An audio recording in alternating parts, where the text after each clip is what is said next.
Mirëmbrëma dhe mirë se vini në programin e Zërit Amerikës Ditari, unë jam Menada Zaimi.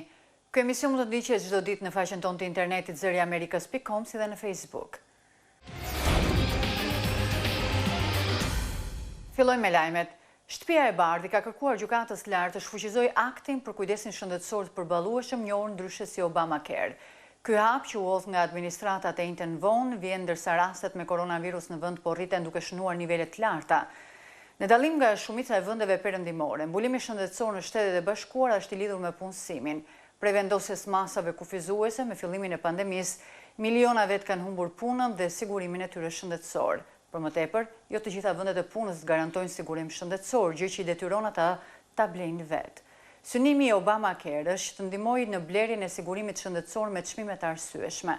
Kryetarja e dhomës përfaqësuesve Nancy Pelosi tha në një deklaratë se fushata e presidentit Trump dhe republikanëve për të shkatruar mbrojtjen dhe përfitimet që ofron akti për kujdesin shëndetësor të përballueshëm në mes të krizës koronavirusit është një akt mizorie i pashoq, siç tha ajo. Gjykata e lartë do të dëgjojë argumentet e para mbi këtë çështje në muajin tetor. Shtetet e Bashkuara vazhdojnë të kryesojnë për nga numri i infeksioneve në rang botror me 2.4 milion raste që nga fillimi i pandemisë. Dje, Shtetet e Bashkuara raportuan mbi 39.000 raste të reja sipas Washington Post, shifra më e lartë ditore që nga fillimi i shpërtimit të virusit. Universiteti Johns Hopkins njoftoi mbi 34.000 raste të mërkurën, një shifër pak më e ulët se sa rekordi ditor i raportuar më 24 prill, prej mbi 36.000 të infektuarish. Drejtori i Institutit të Harvardit për Shëndetësinë Globale, Eshin Jha, tha në një intervistë për rrjetin televiziv NBC se rritja e numrit të infeksioneve së fundmi është pasojë e rihapjes parakohshme të ekonomisë pa masa të përshtatshme sigurie. Ndërkohë zyrtarët e qendrave për kontrollin dhe parandalimin e sëmundjeve thanë të njëjtën se numri i infeksioneve me koronavirus mund të jetë 10 herë më i madh se sa është raportuar. Ish-këshilltari i sigurisë kombëtare të Shtëpisë Bardh, John Bolton, i doli në mbrojtje qëndrimeve të tij të ashpra kritike ndaj presidentit Donald Trump si një udhëheqës i paqëndrueshëm, i gatshëm të dëmtojë sigurinë kombëtare për të përmirësuar shanset e tij për rizgjedhje. Zoti Bolton foli me gazetaren Greta Van Susteren, drejtuese e një programi televiziv të Zërit Amerikës, ku shpreh se mendon se presidenti Donald Trump merr vendime të rrezikshme. John Bolton po reklamon librin e tij Dhoma ku ndodhi, i cili ka ngjallur shumë polemika. Libri, i cili flet për periudhën gati 18 mujore, gjatë së cilës ai shërbente në administratën Trump si këshilltar i sigurisë kombëtare, ka ngjallur kritika të nxehta. Në libër, autori bën akuzat forta për shkelje e dështime në politikën e jashtme nga ana e presidentit. Zoti Bolton e portretizoi presidentin Trump si impulsiv, të paaftë e tepër të gatshëm për të bërë lëshime për kundërshtarët si Irani, Korea e Veriut, që janë të dëmshëm për amerikanët në mënyrë që të forcojë qëndrimin e tij politik. Zoti Bolton rrëfen biseda shqetësuese ku thotë se ka qenë dëshmitar kur presidenti Trump i kishte kërkuar ndihmë presidentit kinez Xi Jinping për të siguruar zgjedhjen. Një rast tjetër ku i shprehur se ai ishte i gatshëm të ndalonte hetimet penale për të dhënë favorizime personale për diktatorë që i pëlqyen, dhe se ai ndryshoi mendje pasi fillimisht kishte thënë se do të ishte mirë për të pushtuar Venezuelën, duke lavdëruar më pas udhëheqësin autoritar të Venezuelës Nicolas Maduro si të zgjuar dhe të fortë. Ai gjithashtu tha se ishte dëshmitar i presionit sipasi që presidenti Donald Trump i bëri presidentit të Ukrainës për informacione dëmtuese ndaj rivalit të tij politik Joe Biden, një akuzë që çoi në hapjen e procesit që mund të kishte çuar në shkarkimin e presidentit. Presidenti u lirua nga akuzat në fillim të vitit. Analistët, në veçanti ata që kanë qenë kritik ndaj presidentit, thonë se libri është një tjetër provë e një stili udhëheqës jo tradicional dhe shpesh në mospërfillje të rregullave dhe praktikave ekzistuese. Mark Simankovski, analist në grupin e Këshillit Politik, thotë se libri i shkruar nga një nga këshilltarët e tij më të ngushtë, dikush që ka punuar nga afër me presidentin, hedh dritë mbi një tendencë dhe një prirje në udhëheqje që shumë amerikanë po e shohin vetë qartë.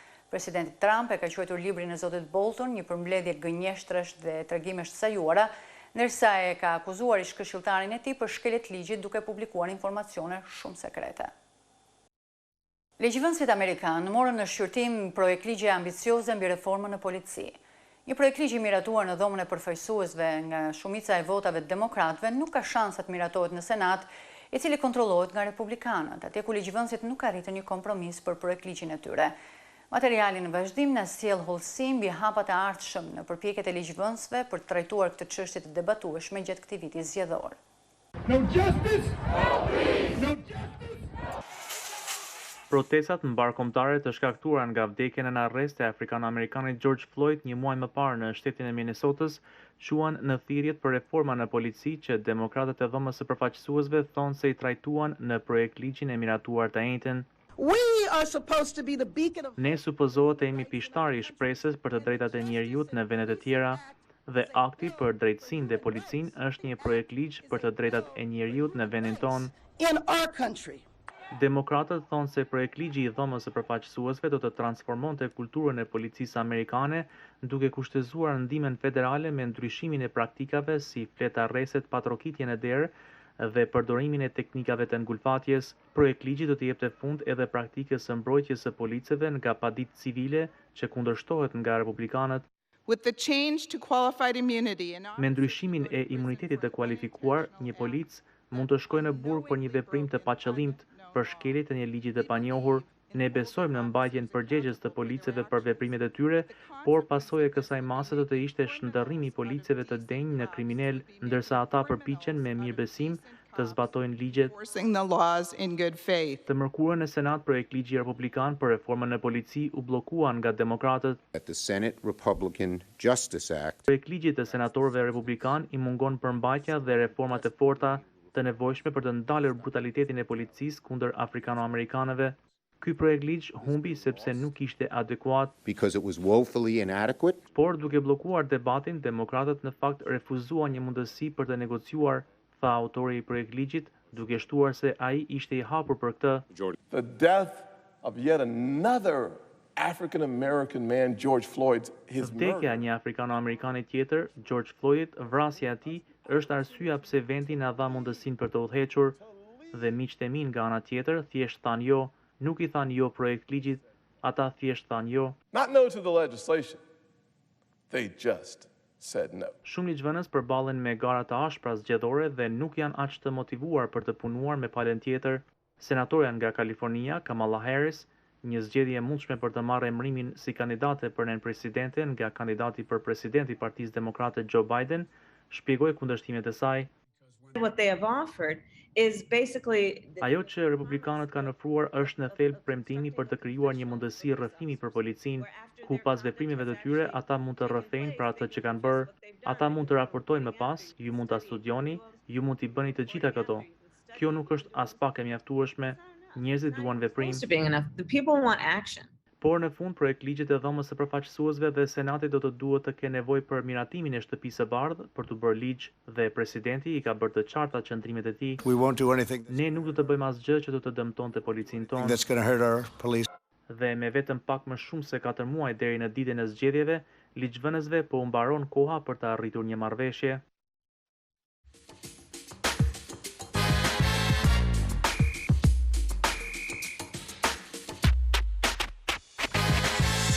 Presidenti I Kosovës Hashim Thaçi tha sot se askush nuk mund ta rishkruajë historinë e Kosovës. Ky është reagimi I parë që kur zyra e prokurorit posaçëm në Hag njoftoi se ka ngritur akuzën ndaj tij si dyshuar për krime kundër njerëzimit dhe krime lufte. Publikimi I akuzave të pakonfirmuara bëri që të dështojnë planet për një takim në Shtëpinë e Bardhë ndërmjet Kosovës dhe Serbisë. Mollsi sjell korrespondenti ynë Leonat Sheu.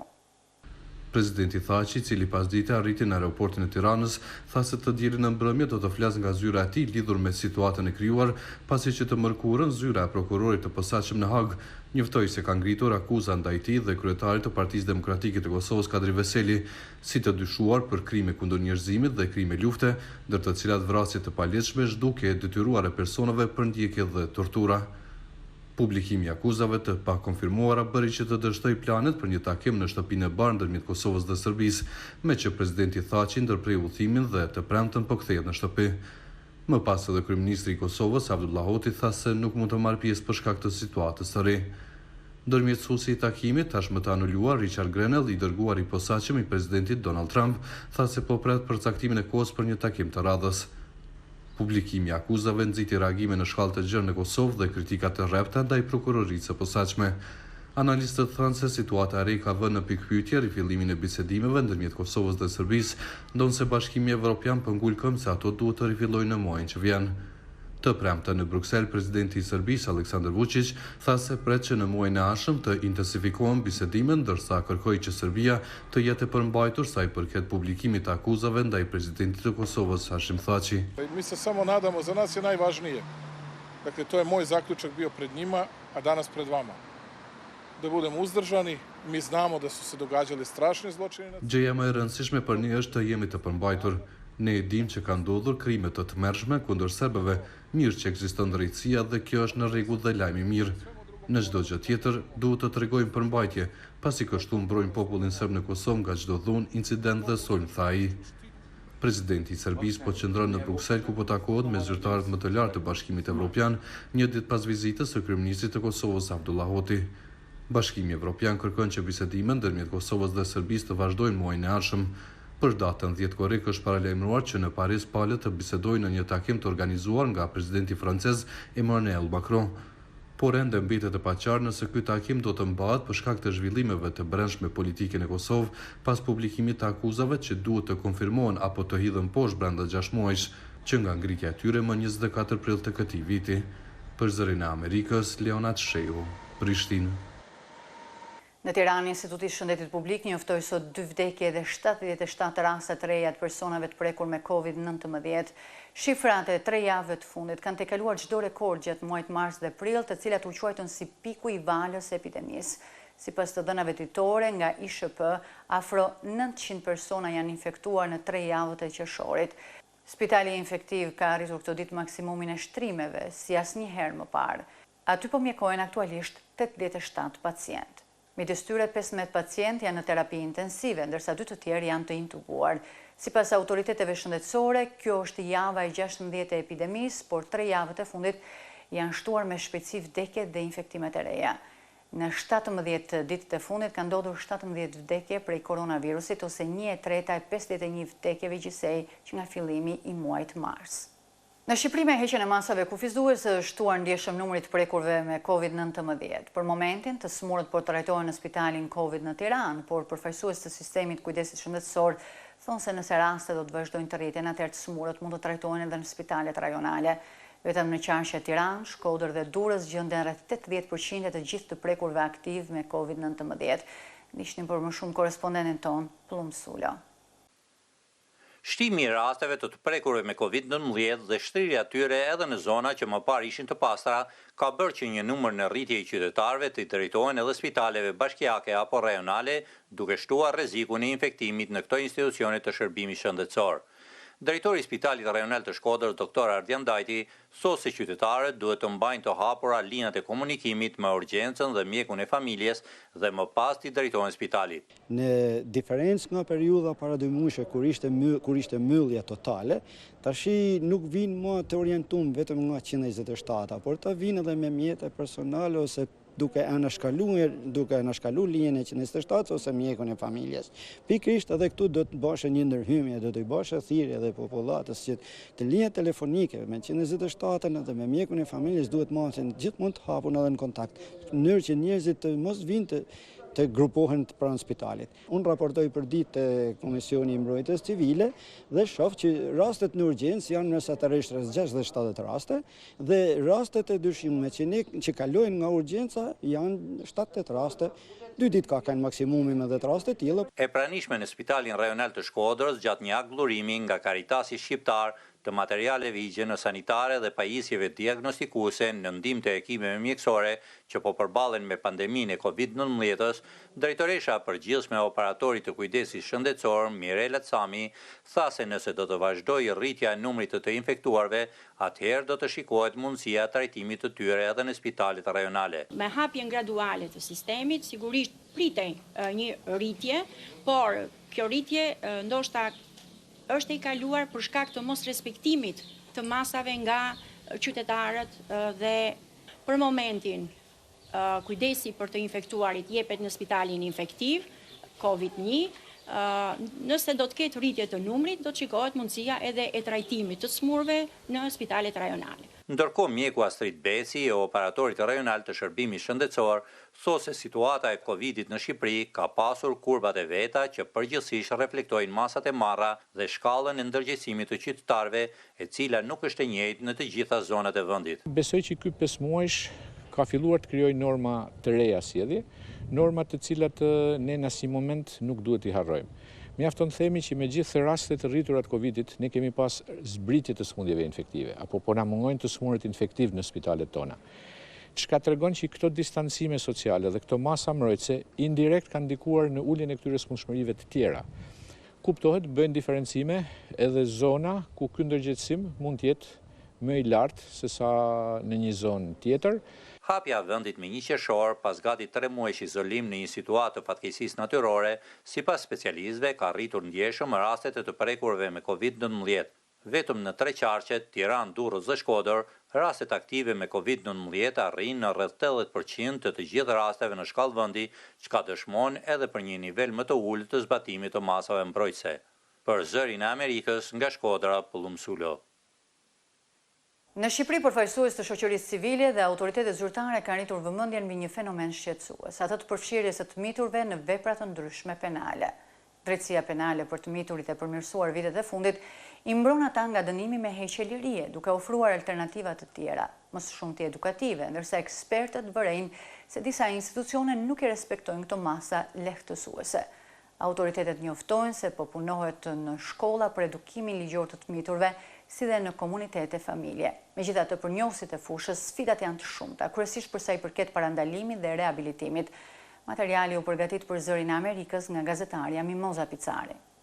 Në Shqipëri, gjithnjë më shumë po rritet shqetësimi mbi përfshirjen e të miturve në vepra të ndryshme penale apo përdorimin e tyre nga grupe kriminale. Autoritetet policore raportojnë se numri më i lartë i të miturve të dyshuar si autor paraqitet për vjedhje, shkelje të rregullave të qarkullimit rrugor dhe prodhim dhe shitje të lëndëve narkotike. Numri i këtyre veprave penale në 5 vitet e fundit paraqitet me një kurb me ulje ngritje të lehta, ndërsa në total regjistrohen afërsisht 1700 vepra penale në vit për moshën me përgjegjësi penale nga 14 deri në 18 vjeç dhe afro 300 vepra penale në vit në moshën 14 vjeç. Një pjesë e mirë e rasteve të identifikuar dhe të mbështetur në komisariatet e policisë janë raste përsëritës. Do të thotë ka disa probleme që çalojnë nga momenti i parë identifikimit dhe e intervistimit në komisariat deri në momentin që ai bëhet përsëritës dhe më pas një rritur i cili kryen vepra penale. Ekspert ligjore shohin fenomenin e përsëritjes së krimeve nga të miturit tek sjellja e drejtësisë, shoqërisë dhe familjes ndaj tyre. Tendenca është që ata të mitur të cilët vuajnë dënimin nëpër institucionet e ekzekutimit të vendimeve penale, këto janë të prirur që të jenë përsëritës për shkak sepse nuk ka trajtim të nevojshëm. Në janar të vitit 2018 ka hyrë në fuqi Kodi i Drejtësisë Penale për të miturit, që i vjen në ndihmë të miturve në konflikt me ligjin. Ai parashikon dënime alternativ dhe vetëm si mas të fundit dënimin me burg, për vepra penale ndaj të cilave parashikohet minimumi 7 vjet heqje lirie, por edhe në këtë rast paraprihet nga disa kritere. Edhe në komisariate, pra disa komisariate të Shqipërisë, disa bashki të Shqipërisë janë parashikuar hapësira miqësore ku intervistohet i mituri, qoftë dëshmitar, qoftë edhe i mitur, pra që është dëshmitar në një vepër penale, apo kur ai ka kryer një vepër. Dhe kjo do fillojë më vonë duke mbështetur gjithë komisariatet e policisë, por duke mos bërë më intervista nëpër komisariate, duke hapësira miqësore, por duke ofruar ndonjëherë edhe asistencë sociale nëpër qendrat ditore të shërbimeve sociale pranë bashkive. E përtej ligjeve për të cilat ekspertët thonë se janë të mira, ka edhe problematika që lidhen me njohjen dhe zbatimin e tyre nga institucionet. Por problematika qëndron te kapacitetet apo tek burimet njerëzore. Individët apo nënpunësit cilët merren me drejtat e fëmijëve nuk kanë informimin lidhur me këtë legjislacion. Kemi një grup të saktuar prokurorësh të cilët nuk janë të mirë informuar për këtë kod, shkojnë me masa shtrënguese. Autoritetet zyrtare thonë se miratimi i Kodit të Drejtësisë Penale për të mitur është pasuar me strategji të posaçme ku janë parashikuar trajnime për gjyqtar, prokuror dhe punonjës të policisë, pasi ata duhet të jenë të dedikuar për të miturit në konflikt me ligjin. Ekspertët vënë re se kjo kategori e të miturve vjen nga familje me mjaft probleme sociale. Plani i mbrojtjes së fëmijëve nuk përfshin vetëm fëmijën. Dim që indirekt përfiton fëmia, por gjithnjëherë do të jetë familja, punësimi, strehimi Ndjekja e paketave të shërbimeve të prindërimit, sepse flasim për grupe vulnerabël dhe grupe vulnerabël flasim për familje me varfëri ekonomike ose familjet e cilat janë në një cikël vicioz. Pra familjet kanë qenë të dhunuara problematike në të shkuarën e tyre brenda disa gjeneratave, brenda disa brezave. Autoritetet thonë se po i kushtohet shumë rëndësi bashkëpunimit mes bashkive, policisë, shkollës, komunitetit dhe familjes për të rritur vigjilencën për parandalimin e kryerjes së veprave penale nga të miturit, por edhe integrimi dhe rehabilitimin kur ndaj tij aplikohet dënimi alternativ. Punojësi i mbrojtjes së fëmijës, i cili e ka parashikuar ligji për drejtën e mbrojtjes së fëmijës, garanton dhe siguron dhe menaxhon rastin që nga vetë fëmia, identifikimin e rastit, qoftë edhe tek mbrojtja e familjes, pra duke siguruar një paketë le të themi të tërë. Një nga problemet që është sot në Shqipëri, që është evidentueshme, është mungesa e edukatës ligjore. Nuk e kanë absolutisht informacionin se deri ku shkojnë masat apo çfarë pasojë është rënde ka një mitur që është pjesë e një vepre penale. Një prej krimeve për të cilat ka rritje të raportimeve sipas ekspertëve të fushës është dhe ai i abuzimeve seksuale, shantazhit e tjerë.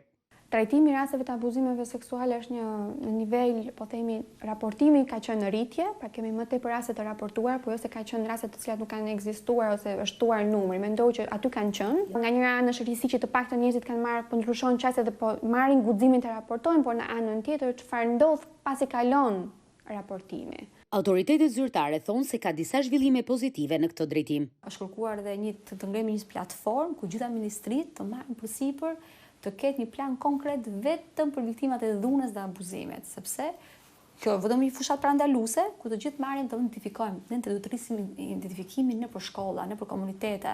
Ekspertët nxisin strukturat shtetërore për ngritjen e institucioneve të rehabilitimit për të miturit në konflikt me ligjin, për më shumë burime njerëzore dhe buxhet gjithashtu dhe në strukturat aktuale, si dhe përfundimin e dhomave miqësore për të miturit në të gjitha komisariatet e policisë së vendit.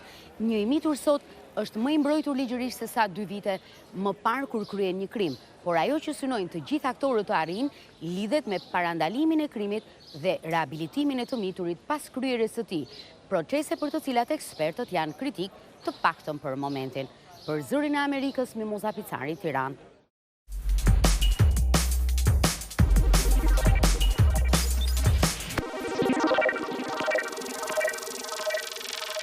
Të rinë në Shtetet e Bashkuara kur votojnë janë më pak të lidhur me një parti të caktuar dhe zgjedhin në bazë të politikave që përfaqëson kandidati për çështje që ata i konsiderojnë të rëndësishme.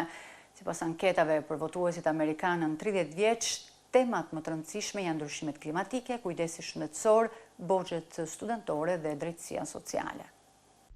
Amerikanët nën 30 vjeç janë grupi votues më i larmishëm se çdo grup moshë tjetër sot në Shtetet e Bashkuara. We see things like healthcare. Shohim tema si kujdesi shëndetësor që shpesh del në krye, por ka edhe tema të tjera që përbëjnë shqetësim për të rinjt. A major concern to young people. Pabarazia sociale është shumë e rëndësishme për mua. Politikat për të luftuar ndryshimet klimatike, dua politika ambientaliste nga tregu. Ka një numër temash të rëndësishme për të rinjt, por kriza në kujdesin shëndetësor është parësore për votuesit e rinj. Të rinjt duan më shumë qasje në kujdes shëndetësor cilësor. 35% e votuesve në moshë të re thonë se janë të pavarur. Të rinjt votojnë për temat dhe jo për përkatësinë partijake në përqindje më të lartë se brezat e mëparshëm. Duan kosto të përballueshme për studimet universitare, uljen e borxhit studentor. Këto janë tema që prej 10 vjetësh kanë shqetësuar të rinjt.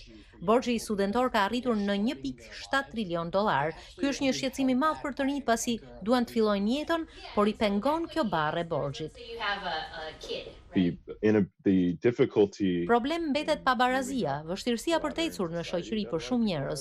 Mendoj se vendi ynë nuk po bën një punë të mirë për ta trajtuar këtë problem.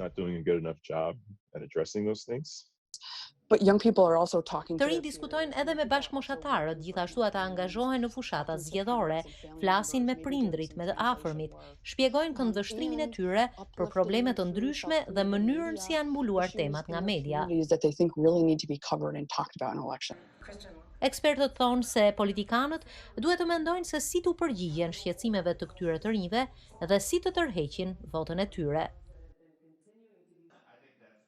Bashkimi Evropian ka nisur përpjekjet për të ndaluar blerjen e kompanive strategjike europiane nga korporatat e huaja të subvencionuara veçanërisht nga Kina. Udhëheqësit evropian janë të shqetësuar se kompanitë evropiane në vështirësi financiare mund të blihen me çmime të volitshme nga investitorët kinez që janë në kërkim të shfrytëzimit të pasojave ekonomike të shkaktuara nga koronavirusi. Bashkimi Evropian dëshiron të marrë autorizimin për të vendosur kushte për investitorët e subvencionuar jashtë Evropës ose të bllokojë totalisht marrëveshjet. Tregu i përbashkët është çelësi për begatinë evropiane, por ai funksionon vetëm nëse ekziston një fushë barabartë konkurrence. Për Komisionin është përparësi mbrojtja e këtij parimi nga dëmet që mund t'i shkaktohen nga kompanitë e huaja të subvencionuara. Kompanitë kineze tashmë kanë një prani të madhe në Evropë pasi kanë investuar më shumë se 180 miliard dollar në 20 vitet e fundit. Organizata ndërkombëtare e prodhuesve të automjeteve rendit Kinën si prodhuesin më të madh të makinave në botë, duke tejkaluar nivelin e prodhimit nga Bashkimi Evropian, Shtetet e Bashkuara dhe Japonia së bashku. Prodhuesit kinezë të makinave po përpiqen të investojnë më shumë në Evropë. Për shembull, ata duan të blejnë kompanitë Volvo dhe Mercedes-Benz. Ata nuk janë të interesuar vetëm në aspektin e prodhimit të plotë të makinave, por edhe qasjen në asetet strategjike të kompanive. Këto asete përfshin kompani si Urbaser të Spanjës, e cila u blen nga Firion Investments, një korporate kontrolluar nga një grup kinez që ka kontrata publike në menaxhimin e mbeturinave. Bashkimi Evropian ka filluar të shqyrtojë mënyra për të trajtuar efektet e subvencioneve të huaja. Kjo do të frenonte investimet kineze pasi shumica e tyre që investojnë jashtë Kinës e bëjnë këtë me pjesëmarrjen e qeverisë kineze ose ato janë korporata tërësi shtetërore. Detyra kryesore e Bashkimit Evropian në këtë moment është krijimi i mjeteve të duhura për të parandaluar korporatat e subvencionuara nga jashtë që të kenë avantazhet e padrejta në tregun evropian dhe të parandalojnë zhvatjet në këtë kohë pandemie. Në mbyllje u rikthehemi lajmeve. Shtëpia e Bardhë ka kërkuar gjykatës lartë të shfuqizojë aktin për kujdesin shëndetësor të përballueshëm, njohur ndryshe si Obamacare. Ky hap që u hodh nga administratat e njëjtën vonë vjen ndërsa rastet me koronavirus në vend po rriten duke shënuar nivele të larta. Në dallim nga shumica e vendeve perëndimore, mbulimi shëndetësor në Shtetet e Bashkuara është i lidhur me punësimin. Prej vendosjes masave kufizuese me fillimin e pandemisë, miliona vet kanë humbur punën dhe sigurimin e tyre shëndetësor. Për më tepër, jo të gjitha vendet e punës garantojnë sigurim shëndetësor, gjë që i detyron ata ta blejnë vetë. Synimi i Obamacare është të ndihmojë në blerjen e sigurimit shëndetësor me çmime të arsyeshme. Kryetaria e dhomës përfaqësuesve Nancy Pelosi tha në një deklaratë se fushata e presidentit Trump dhe republikanëve për të shkatruar mbrojtjen dhe përfitimet që ofron akti për kujdesin shëndetësor të përballueshëm në mes të krizës koronavirusit është një akt mizorie i pashoq, siç tha ajo. Gjykata e lartë do të dëgjojë argumentet e para mbi këtë çështje në muajin tetor. Shtetet e Bashkuara vazhdojnë të kryesojnë për nga numri i infeksioneve në rang botror me 2.4 milion raste që nga fillimi i pandemisë. Dje, Shtetet e Bashkuara raportuan mbi 39.000 raste të reja sipas Washington Post, shifra më e lartë ditore që nga fillimi i shpërtimit të virusit. Këtu e kemi përfunduar ditarin për sonte, i cili u regjistrua paraprakisht. Ditari mund të ndiqet çdo ditë në faqen tonë të internetit zëriamerikës.com si dhe në Facebook. Mirupafshim.